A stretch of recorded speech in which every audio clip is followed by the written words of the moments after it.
사람의 말 때문에 화가 났다, 이렇게도 해석이 가능하죠.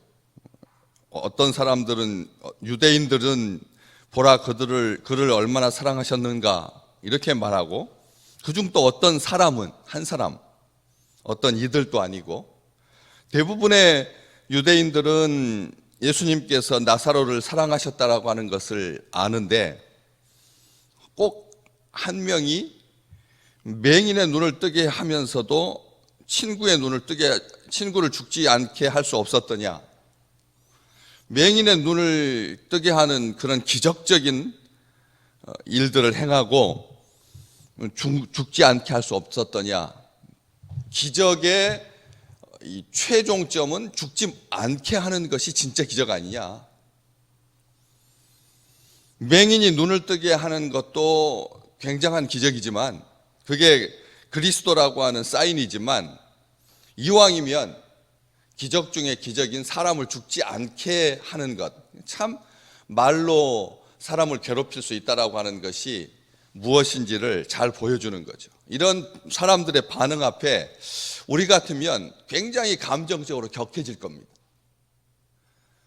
다들 좋게 말하고 따뜻하게 말하고 사랑으로 말하고 격려가 되는 사람들이 있는가 하면, 꼭 미꾸라지 같이 한 명이 툭 던지는 그 말이 오래도록 사람들의 가슴을 아프게 하고, 또 칭찬하는 사람들의 소리에 대해서는 그냥 일상적인 것들로 치부하고, 이렇게 자기에게 날선 비판을 가진 사람들의 말에 대해서는 굉장히 사람들이 힘들어하는 거죠. 우리를 격려하고 우리를 사랑하고 우리에게 힘이 되는 말에 더 힘을 얻어야 되는데, 그 힘 가지고 나쁘게 말하는 사람들의 말을 넘어갈 수 있어야 되는데, 우리는 그렇지 못하다는 것입니다. 우리 귀가 부정적인 소식에 6배나 빠르게 반응합니다. 긍정적인 소식에 반응하는 것보다 부정적인 소식에 훨씬 더 신속하게 반응한다는 거예요.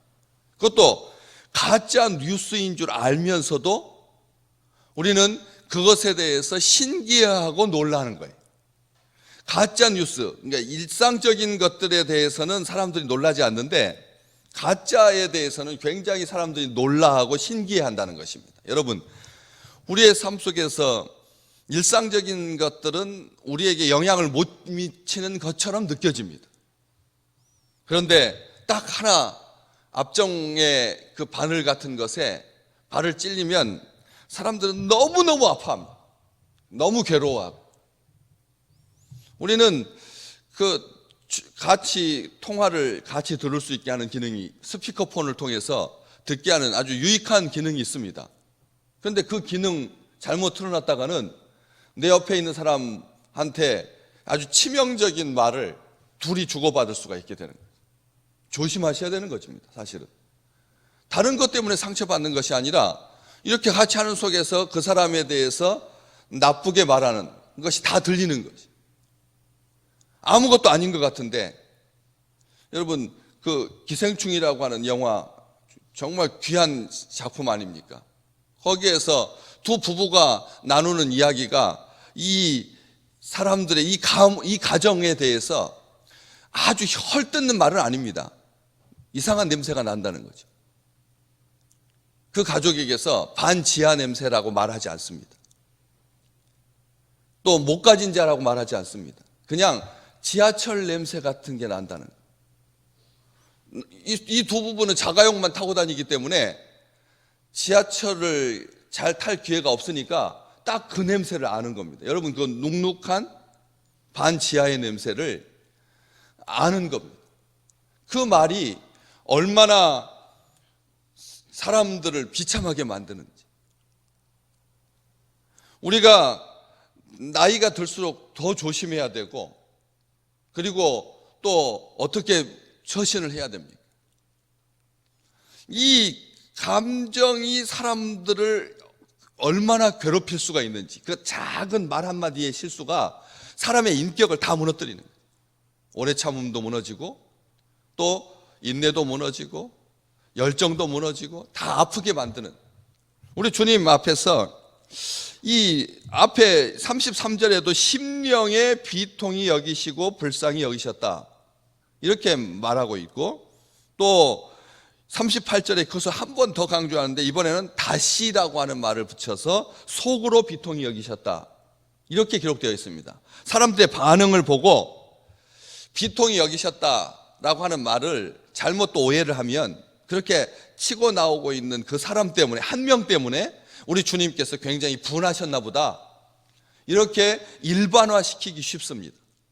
그런데 이 속에는 말씀드렸지만 비통히 여기는 것은 굉장히 슬프고 고통스럽다라고 하는 뜻이 전부가 아니라고 말씀드렸습니다. 그것은 굉장히 제한적으로 성경에서, 신약 성경에서 사용되고 나머지는 주로 책망하고 꾸짖는 데 쓰는 단어라는 것이죠. 이 비통히 여기다라고 하는 말이 책망하고 꾸짖는데, 다시 말하면 이 사람들의 반응 앞에서 단지 어떤 그냥 사람들의 기대대로 곡하러 가는 것, 아니면 사람들의 기대대로 이제 이렇게 이제 곡하러 갈 수밖에 없나 보다, 속수무책인가 보다, 예수님이라고 말로는 굉장히 예수 운동처럼 막 놀라웠었는데 어쨌든 가만히 보니까 그냥 맹인의 눈은 뜨게 할 수 있었을지 모르지만 생명과 관련하여서는 이 사람도 어쩔 줄 몰랐나 보다 이렇게 판단할 수 있죠. 얼마든지 맹인의 눈을 뜨게 하는 것도 굉장히 큰 기적인데 그 정도는 가능해도 사람이, 죽은 사람은 살릴 수 못하는, 죽지 않게 하는 그런 일은 감당할 수 없는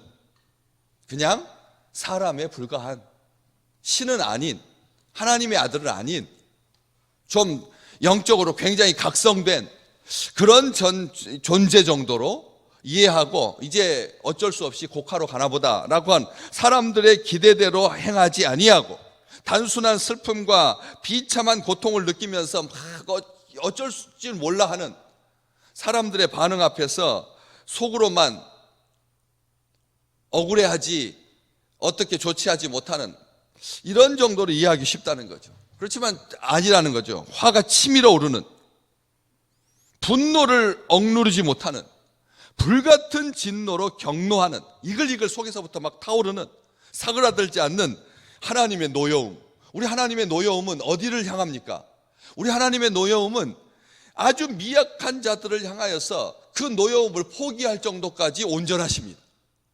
하나님의 정당한 심판인데도 불구하고 연약한 존재에 대해서 그 맹렬한 기세를 꺾을 만큼 딱 한 군데만, 자녀들을 향하여서 모든 것이 다 용납이 되는 것처럼, 그래서 이 맹렬함, 무엇을 향했을 때만 온 인류의 보편적인 참상, 인간을 억압하고 짓누르는 그 악에 대해서 분노하시는 거죠. 그래서 일부 성경에서는 단순하게 다시 속으로 비통히 여기셨다라고 말하지 않습니다. 뒤에 말이 더 중요한 겁니다. 무덤에 가시다. 비통히 여기시며 무덤에 가셨다라고 하는 그 말을 쉽게 풀면서 전의를 불태우며 적을 멸망시키기 위해서, 최후의 적을 멸망시키기 위해서, 세상을 구원하기 위해서 라고 번역하고 있습니다. 사람들은 죄를 지나치게 단순화합니다. 그리고 또 제각각입니다. 말씀 우리 다들 알고 계시지만 실로암 망대가 무너져가지고 거기에서 치어 죽은 사람이 18명이었습니다. 그래서 이 말 저 말들이 많았습니다. 그럴 때 또 추측이 난무했습니다. 날 때부터 맹인이었던 사람, 우리 주님은 불쌍히 여기시고 그래서 그를 고쳐주시려고 했을 때 제자들이 먼저 물었습니다. 누구의 죄 때문입니까? 본인의 죄입니까? 아버지의 죄입니까? 조상의 죄 때문입니까? 우리는 이러한 사람들의 말에 대해서 우리가 알고 있는 것은 너무나 작습니다. 정말 이 세상에 닥치는 환난들이 상상을 초월할 그런 고통들이 많습니다. 그렇지만 고통의 총량에서 봤을 때 그들이 겪는 그 아픔이라고 하는, 아니면 이해라고 하는, 어떤 위로라고 하는 것들이 빙산의 일각에 불과하다는 것을 우리는 겸손히 고백해야 합니다.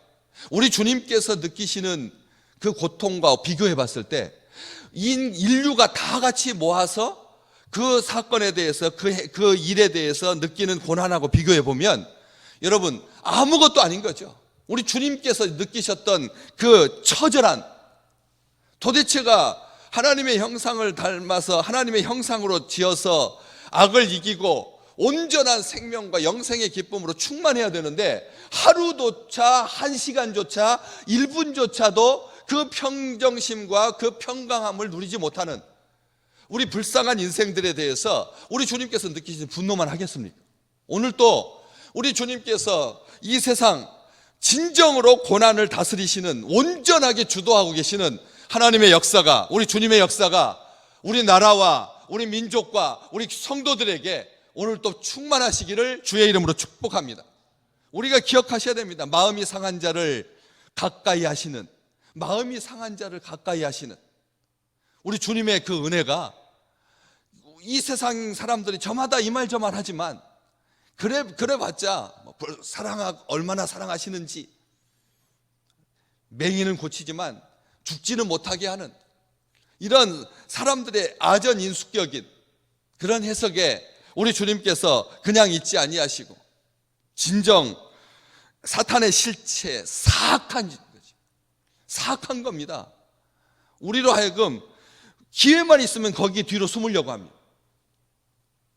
기회만 있으면 그 온전한 길, 주의 길, 좌우로 치우쳐서는 안 되는 길이 있는 줄 알면서도, 믿음의 길, 소망의 길, 사랑의 길이 있는 줄 알면서도 옆에서 딱 한마디 쳐주는 것으로 그냥 누우려고 하는, 그걸로 그냥 포기하려고 하는 이 완악함을 우리 주님께서 다시 속으로 비통하게 여기시며 무덤에 가셔서 돌을 옮겨 놓으라 하시는, 돌을 옮겨 놓아라 하시는, 우리 모든 길에 장애가 되는 그 길에 친히 평탄케 하시는 주의 역사가 오늘 또 우리 믿음의 식구들에게 가득하시기를 주의 이름으로 축복합니다.